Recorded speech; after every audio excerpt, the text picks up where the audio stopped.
Sammy Hack here, and today I was actually just taking my shocks off here and I decided to change it into a YouTube video. So I'm taking these old crusty P71 shocks off and throwing in these air shocks. A buddy of mine run these on a couple of his lowered car builds and he's loved them, so I'm gonna try it out for myself because these are definitely getting a little worn out, and then I'm hoping to get some coilovers or something for the front soon here. I just can't stand the harsh ride because this car is actually our only reliable car right now. So when baby gets out of the hospital, I'm gonna have to try smoothing out this ride a bit, as we plan on driving this from Idaho here down to Arizona next month. So I know we already made a couple trips with this suspension, but it's just getting old. Already coming across some issues here. So this whole top hat spins here, so and I can't grab this to hold it in place, so I might just have to cut these off. I really want to do that, but it's my only option. Oh, and if you guys want a link for these, I'll put them in the description there. They're just off Amazon. They're about 80 bucks, I think.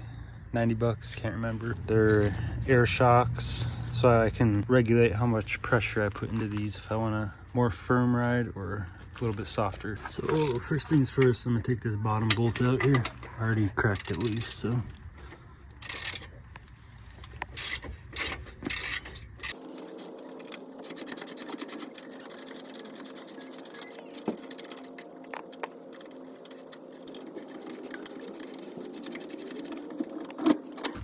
So now that we got that loose, we can cut the top off that. Try to hold it in place or something, we'll see. Mind, just grabbed it, forced it this way, and the nut came loose. We're good to go on that. No shock there, and here's the new one. So obviously you need to put some air in it to get it down there, but here's just a quick comparison of the two. So obviously they're not this long when they're on the car. It came down to like right here or something, but these were definitely leaking a little bit, so it'd be nice to get these out of the way, get some new shocks on there. I'm sure it'll be a way smoother ride after I get these on there. Actually came to the other side here because I'm gonna take both shocks off. Take both shocks off, then I'm gonna put both new shocks in, then I'm gonna jack up the axle so I can get the bottom bolts in. Then that's kind of where they'll sit till I put air in them.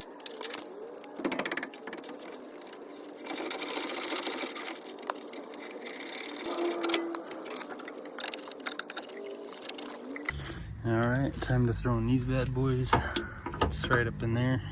Actually can't wait to feel the ride quality of these because it's getting so bad that I'm looking for anything right now that's cheap-ish until I can afford proper suspension.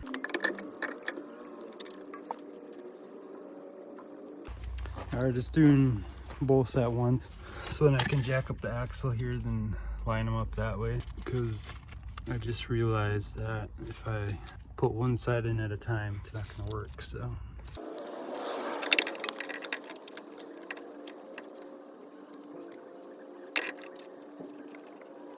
Yeah, see, now that they're up like that, I can get under there and then jack the axle up until it gets to here. All right, get under here. Oh, my jack's being stupid again. And basically from here, I'm gonna just try to line up the axles, so. There you go. All right, so I didn't really do the process on how to throw these in here because they bolt in just like a regular shock. I got the bolt down here, then 2 bushings and 2 metal plates, and then the nut up top. So it's pretty self-explanatory. But here's where it gets a little bit different from normal shocks. So here we actually have an air line, and from there we shove the line inside here with a rubber O-ring, and then this part we just slide right over it, and then we hand tighten it until it doesn't move anymore. Like that should be good. And then basically I'm gonna route this airline all the way to the other side there. I figured this is a good mounting point here. I'm not sure if this being a solid connection here will rip this out of the shock, but I don't know. They give you like little plastic pieces to like drill little holes to push under the frame here, so I assume this won't be an issue. And if it is, I'll just push a little more airline out here like that, and then this can go up and down like that. But yeah, then I'll just route this side to the other side. But if you guys want to see, you just got a spacer here. I had to throw a couple washers in there to fill up that gap there. And then up here, you just, oh, wrong way.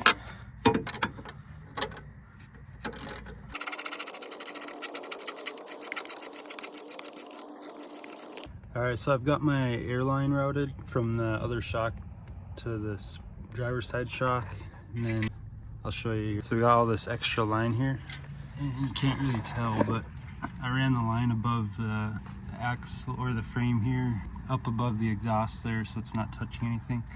That's usually where like the factory airbag lines would go. This is right up there, so it's not rubbing on anything. And this extra line here, I'm gonna just cut it somewhere, then combine these two to a T, and then we'll have your little air zerk, which I'm gonna put inside here. So here's that piece I was talking about. So this will connect to the passenger side and the driver's side, and then this top one here will be what runs to your, I'll just show you guys here. So it's kind of like a tire filler. So all this goes to this piece, which then gets mounted somewhere. Then this is what you use to air up your shocks. So I'll just show you guys again here. So this is how I got it set up.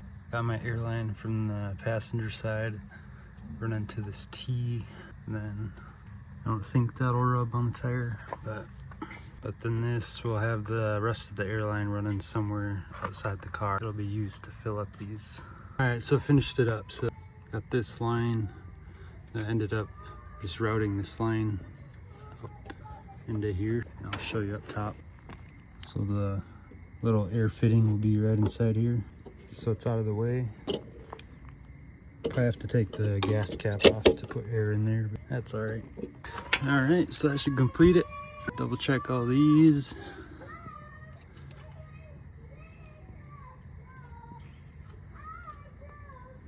Those are all tight. Those are all secure. Check the other side. That's all secure. This is all out of the way.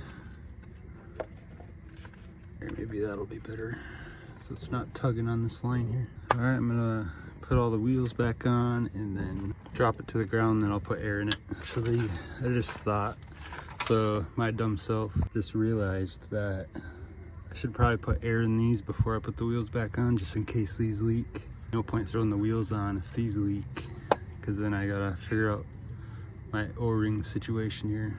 So yeah, I'll throw some air in here, then see how that goes. Well, I got her back on the ground here, so you can see that.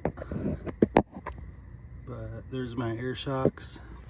So I have them running at about 50 PSI right now, so we'll see how that goes. May need to let some out or let some in. I just figured that was a good starting point. Like I said, there's my thing, so it's out of the way.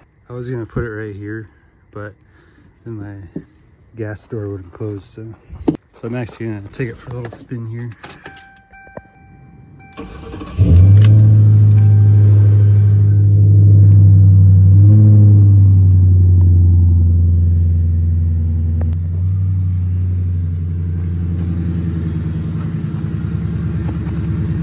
Get rid of my wheel stops. I'll wait till get my projectors done for this car. Speaking of lights, I started making custom Panther lights for cars. I'll throw a couple examples here on the screen.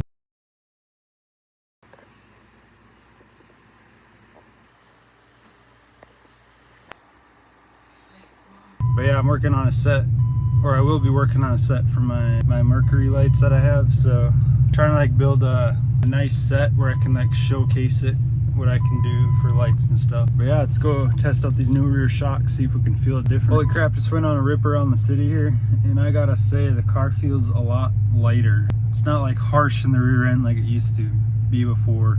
Like you'd hit like a dip in the road on the freeway and it'd be like and now it just feels like it's floating, which I really wanted. I'm gonna have the baby back here pretty soon, but I do not want to go back to stock height because that's just stupid.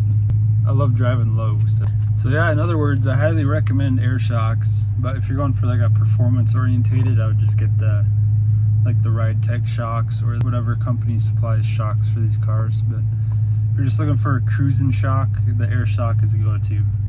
It's gonna be so much nicer road tripping with these shocks in there now. I know I didn't really show you guys the whole process, but I hope you guys got the gist of what I did. It's a pretty simple install. It's just installing the air shock itself, just like a normal shock absorber, and then just running lines from each shock to that T connector, and then the T connector out to the, I always forget what they're called, the tire pressure thingy. But yeah, it's gonna be the end of this video, so I'll catch you guys on the next one.